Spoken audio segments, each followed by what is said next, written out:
Narito po muli si Nurse Dodong at nagsasabing magandang araw po sa inyong lahat. Naririto po ang mga safety tips o practical at realistic.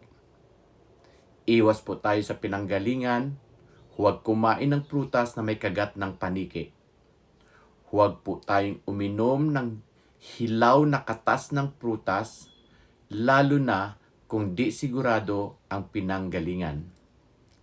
Hugasan at balatan mabuti ang prutas. Sa personal hygiene naman po ay madalas na hand washing. Takpan ang sugat kung may hiwa sa balat.